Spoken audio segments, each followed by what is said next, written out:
Bonjour, mbote na biso nyonso epai nyonso tosili kozwa makolo apambola bino na kati na mabota na bino, kolo apambola bino na maso bozali kosala, kolo ayeba kosala ngolu na ye likolo na bomoi na bino na ndenge bozali kopesa temps na bino, énergie na bino na kolanda programme oyo. Nzambe apambola bino mingi na kombo na Yesu Kristo. Toana esengo ya kozala na bino susu ebele na programme oyo na mokolo ya lelo Nzambe apesi biso une journée où il y a l'Ipamboli. La Bible dit voici les jours que le Seigneur a créés pour nous. Ce sera pour nous un sujet de gloire et un sujet d'allégresse. Dans le cadre d'études, nous allons continuer toujours koyekola makomi, koyekola maloba na Nzambe, o nini Nzambe achekati na biso, pour na koyeba ko partager le monde bino, o itali doctrine ya Bible, to pe doctrine ya notre Seigneur et Sauveur Jésus-Christ de Nazareth. Merci mingi na ba o nyonso bazali ko s'abonner na page na biso, que ça soit na YouTube, que ça soit na Facebook. Ba bazali ko komela biso, ko benga biso pe ko s'intéresser na o tozali ko sala kolo amona bino pe apambola bino. Et mingi tozali su ko recommander bino ko partager ba message oyo pamba te tozali ko estimer te par la grâce du Seigneur, ces messages, ils allaient couper sa lumière. Bate belé, bazali ko pambola na message oyo. Bate belé, bazali ko réagir na message oyo. Bate belé, bazali ko sosola makomi parce que tozana tamoko ya suka o balobiete, da tango ya suka bate belé bako abandonner la saine doctrine.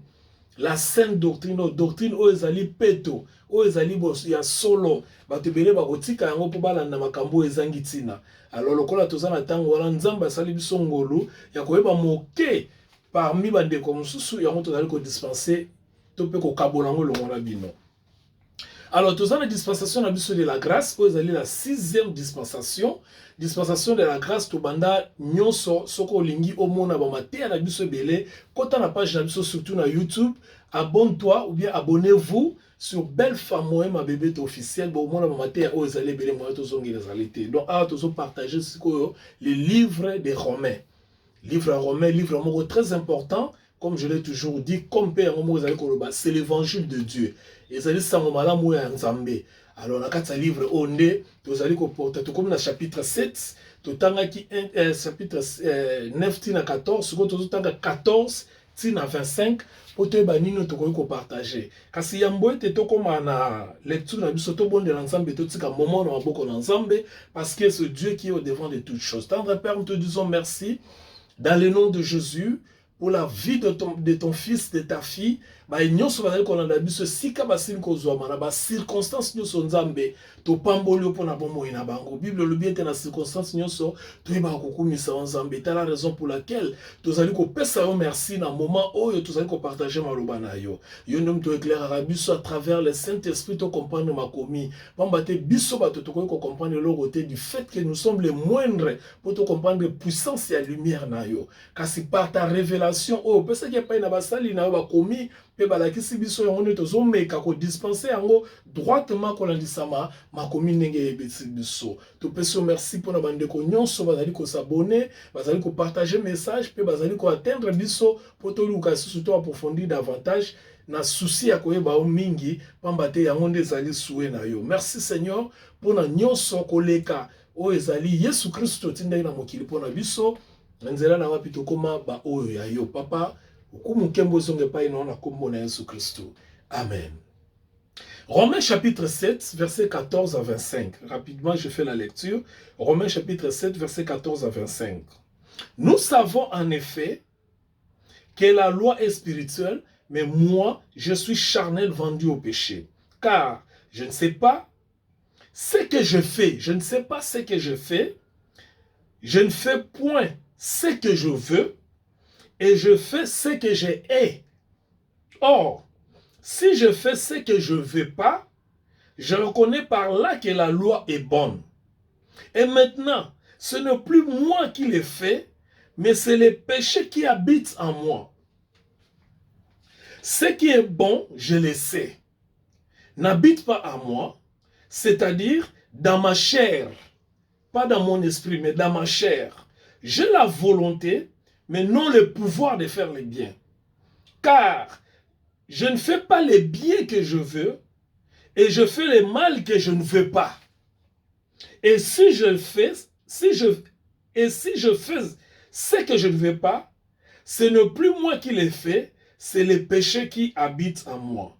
Je trouve donc, ça c'est la conclusion, je trouve donc en moi cette loi.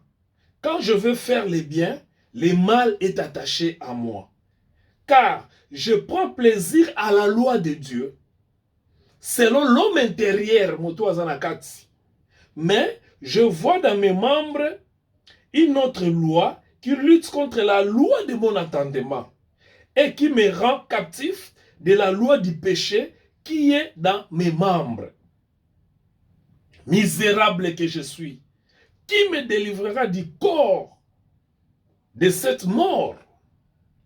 Grâce soit rendue à Dieu par Jésus-Christ notre Seigneur.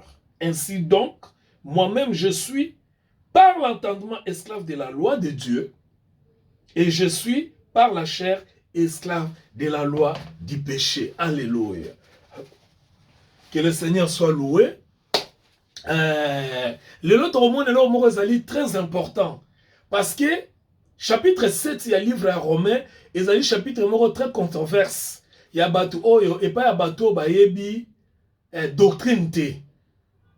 Ba controversant on peut ba interpréter mon mabé bateau bayebi doctrine ya Bible te, doctrine ya Nouveau Testament te parce que nous sommes des néo-testamentaires. Bateau bayebi doctrine wana te ba interpréter on na ndenge na bango ba bimisa ba délivrance ba bimisa ba lien ba bimisa ba makambo bele na kati. Nous allons par la grâce du Seigneur dans la connaissance des Écritures essayer un peu de voir nini oyo chapitre 7 ezali ko révéler biso. Alors, thème na biso to partager les lots dans chapitre 7 ezali la lutte ou bien les troubles des deux natures. Hein? Donc, c'est-à-dire comment je peux dire ça? La lutte ou les troubles des deux natures. Ou bien nous pouvons dire les croyants non renouvelés contre les croyants renouvelés. Ça, c'est le sous-thème que nous allons partager aujourd'hui. Et nous, on dit Tony Toloba bien aimé dans le Seigneur.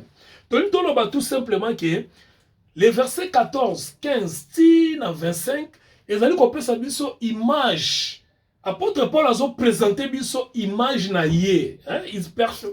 Il personnifie image naïe.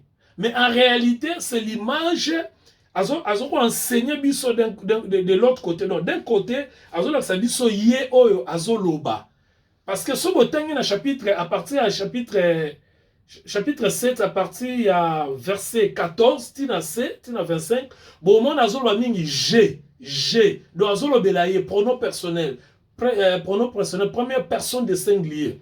Je veux faire le bien, mais le mal est à moi. Je ne veux pas faire le mal, mais le mal où je ne veux pas. Donc, au moins, c'est-à-dire, azo se conjuguer dans présent. Alors, de l'autre côté, azali qu'on peut s'habiller sur image ya moto oyo, n'est-ce pas la fois passée, a outil na doctrine mususu, azo ça la donc, la transhumance dans la doctrine pe bonsusu. Donc, Moutumoka outil, nous pouvons dire clairement, pour gagner le temps, Moutumoka outil dans le faux. Bon, ne parlons pas du faux parce que les gens vont se poser beaucoup de questions. Parlons dans Moutumoka outil dans doctrine moko X. Mais, bon, doctrine moko ezali normal à une doctrine qui est meilleure. Voilà, ça c'est vraiment une belle illustration. Donc, Moutouma outi na doctrine normale, à qui la doctrine est meilleure. Je vais donner un exemple. Moi, il y a une annonce de Canaan, dans Jean chapitre 2. Jésus-Christ a baloli, maï et comme masanga. Ce qu'on bateau, mais la masanga balobi le komoko. Balobi, pourquoi on peut ça qui bisona nous, masanga o ezali moins bon. Et o ezali bon, on peut ça bisona sima.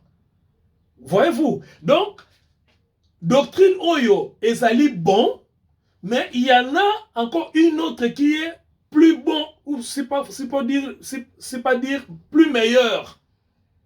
Doctrine apôtre Paul azalaki nango, ezalaki malamu. Mais doctrine oyeko kutana nango, ezali malamu koleka. C'est la doctrine de notre Seigneur Jésus-Christ. Il y a un autre qui expliquer.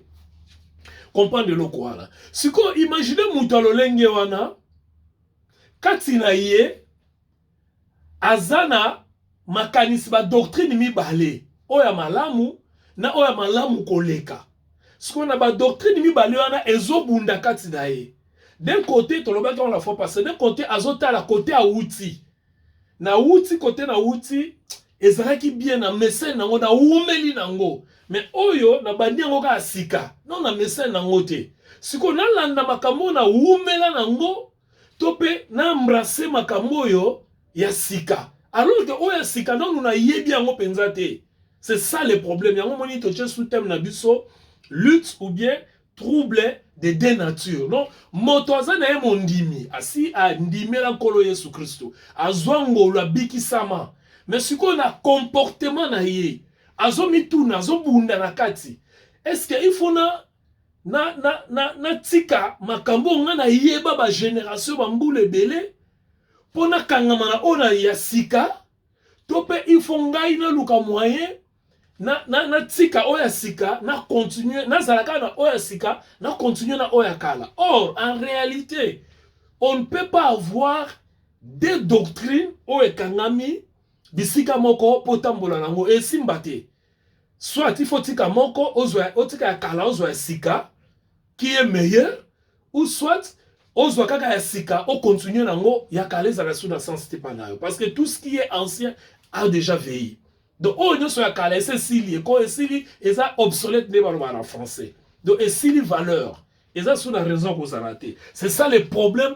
Il y a chapitre 7, comme dans la verset 14, Tinasé. Motomorota a compliqué dans le chapitre 7. Aya ko ça comment même apôtre Paul a qui lié, même apôtre Paul a qui mutona masumu, même apôtre Paul a qui apôtre non. Donc, comment on a moi biloko mibale misatu awa par la grâce du Seigneur nde o comprendre malamu. Alors, et là quand liboso to ko comment ezali nini? Le verset 15 à partir du verset 15 ezali très très profond. Le verset 15 ezali très très profond sur le plan spirituel et psychologique. Pourquoi? Parce que vous allez remarquer une chose, yo connaît l'apôtre Paul dans le verset 15. Alobi car je ne sais pas ce que je fais. Oh, nazo sala na yebite. J'ai aliboso. J'ai ami balobi. Je ne sais pas ce que je fais. Ngai na yebite. Oh, ngai nazo sala. Je ne fais point ce que je veux. C'est-à-dire, ngai na lingi, mais nazo koka ko sala yango te. Et je fais ce que j'ai. Oyo nga na lingaka te kaka yango nga nazali ko sala. Donc c'est spirituel et psychologique. Pourquoi spirituel et psychologique? Parce que apôtre Paul azali ko personnifier lutte o ezakati na ye. Lutte o ezali ko bitumba o ezali ko umela kati na ye. D'un côté na lina sala malamu. Mais malamu nga nazali ngana sala nazo koka yango te. Azo expliquer directement faiblesse ya moto koluka ko sala malamu. Moto ko sala malamu te par lui-même. Parce que quand je veux faire le bien, nazo kokate. Quand je veux pas faire le mal, je me retrouve dans le mal. Le mal en question, je le hais. Na lingaka mabe wana te, mais nazo se retrouver kaka nazala kata mabe wana. C'est ce que apôtre Paul azali ko expliquer biso bitumba o azana na kati. Ya to le bien spirituel et ezali psychologique. Je ne parle pas du combat spirituel. Je parle de l'état, dans l'état auquel il se trouvait. Ou bien l'état dans lequel il se trouvait. L'état où apôtre Paul a se retrouver. Donc, des natures entre ces deux natures qui sont dans son intérieur, dans son homme intérieur, c'est-à-dire croyant oyo, katina ya zana nature aza croyant abota misika. Parce que alena nu bileite. Azana nu naba connaissance makambo akala. Oya sika nanu akangami nango te alena nu pena liloba ya nzambe te. Voilà comment il se retrouve comme ça. Ça nous est tous arrivé. Il y a la fois passée on les appelle les bébés spirituels ou bien les chrétiens naturels. Parce que ba continue na mozindo ya boye binzambe te. Ba on bazana na dimension ya kote ko ba mabena malamu na sala na tika bitumba ne zana kati na bango. Du spirituel za kati na bango. Mais Et ça dit qu'on définit ce qu'on est comme la nature adamique, la nature adamique, stoppé. Les soumou Adam, péché originel, et l'ongwe katina moto, mais comportement à péché, parce que le péché c'est un esprit. Comportement à péché, n'a le l'ongwe na mentalité à mototé. C'est-à-dire, motozo mon aneti, abiki na noté. Et ça, le quoi, l'accident salemi, pouf! Accident salemi, yo, zaki na katsa mutuka, batu bakufi, tango surtout ki bo la bo gauche mutakufi droite bakufi makila partout, yo za na bomoy. Mais là on suppose on dit maté ko za na bomoy. Pourquoi? Parce que tali ke kouane le kaki makasi. Batu tout autour no ba ko bakufi déjà. Mais yo za na bomoy, là on suppose fonga miso la muka, ozo banga, ozo mitu na kati no. Est-ce que na kufi bien na za na bo? Na kufi le ko bande ko mususu bien de. C'est ça. Et ça là qui et ça par rapport il y a nature ya Adam, oyo nzambe asi abikisi yo na lisumu ya Adam, mais makanisi na yo nanu essayé te pour comprendre que na sina longwe na lisumu ya Adam. C'est ça le combat en question. C'est ça la lutte en question. C'est ça les troubles que tu as en toi. Donc, apôtre Paul a exprimé l'état ya trouble ya mutu na ba nature na yo somi balé da kati na ye.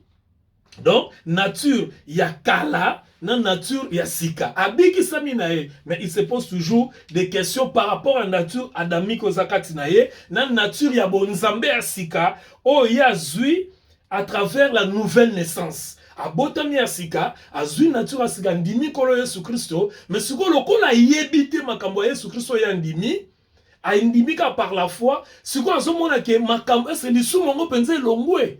Et ça, le coup, là, sur exemple, monsieur n'a ça, on a dit que nous avons tout le côté na yo, fouti na te na goboma yo.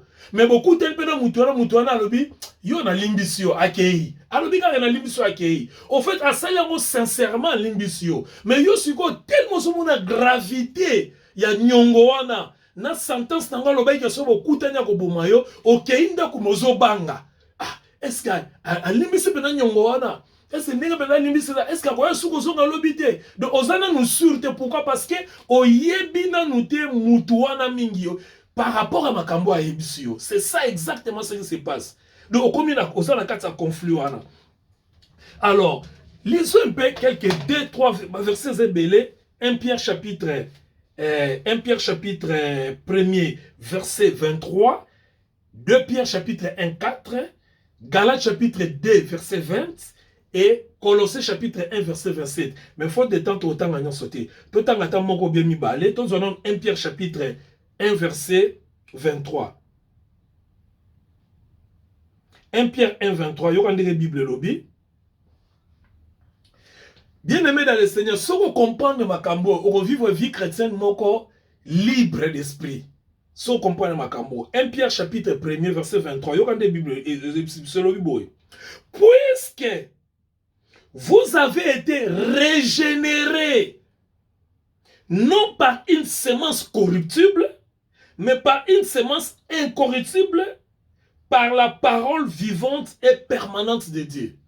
Puisque vous avez été régénérés. Donc, au monde que, apôtre Pierre a expliqué son dimension, c'est quoi, mouta komi régénéré. Au komakaka régénéré, ceux qui ont longwe, on s'imprégné au mipesi na makambo ya maloba na nzambe comme ça litwane ko longwa siko katina yo bitumba no sana katina ko longwa o koma siko mutu oyo ozo vivre selon la parole de Dieu. Tu ne seras pas quelqu'un oyo bitumba ne bandeza pas non parce que o komi na connaissance ya sika ya nouvelle naissance. Connaissance ya kala, au moins que connaissance ya nouvelle naissance et yebi ko dominer sur la connaissance ya kala. Malheureusement, batebele batikala tilelo na connaissance ya kala étouffer connaissance ya nouvelle naissance et ça permettre bango ba progresser te ba évoluer te na o ezali bonzambe. Yango mo bazana ba lutte kati na bango pe bazo interpréter le la combat spirituel. Alors qu'en réalité ça combat spirituel te. Bazana ba trouble kati na bango yango ba komo bengo ba combat spirituel. Alors que ça combat spirituel te. Et ça juste que omicoticité na vie à sika, on s'intégrer voilà, on s'intégrer na vie à sika, mais aux olinga, on vivre na vie à kala. Mais Moutou a s'intégré, a commis renouvelé. La Bible a commis déjà régénéré. Qu'on régénéré, c'est-à-dire à Botami Asika. C'est un peu ça la nuance. Dans un deuxième verset, tout en Galates chapitre 2, verset 20. J'aime ces versets. Galates 2, 20. Galates alobibo. J'ai été crucifié avec Christ. Et si je vis, ce n'est plus moi qui vis, c'est Christ qui vit en moi. Si je vis maintenant dans la chair, je vis dans la foi au Fils de Dieu qui m'a aimé, qui s'est livré lui-même pour moi. Donc, le même apôtre Paul, on a commis Romains chapitre 7, quand je veux faire le bien, je n'arrive pas. Quand je fais toujours le mal, et le mal que j'ai, j'ai été crucifié. Si je vis, ce n'est plus moi qui vis, mais c'est Christ qui vit en moi. C'est-à-dire, à combien la dimension que, tant à totalement quand tu as Christ, na connaissance à Christ, na amour du Christ, tant à comprendre que l'ancienne vie est ceci-là, parce que moi, je vis ma vie en Christ. Je vis une nouvelle vie en Christ. D'ailleurs, le fait que nous avons un bon mot, c'est Christ qui vit en moi. Voyez-vous? Donc, c'est pour dire que les conflits, et si la rakaka, ceux qui m'ont mis côté si la connaissance, aussi longtemps mis côté la connaissance, osa sauver, oui, ceux qui sont les logos kende. Mais le problème est que dans la vie sur la terre ici, tu auras des troubles par rapport à esprit à kala, tu peux connaissance à kala, ou bien doctrine à kala, la doctrine asika. Alors, conseil Zalinini, il faut suivre la doctrine, nouvelle doctrine, où ils ont savoir que ta vie a été crucifiée en Jésus-Christ, et si tu vis, ce n'est plus toi qui vis, mais c'est Christ qui vit en toi. Alléluia. Il faut accepter cela. Bato ming malheureusement, bah accepter kayangote.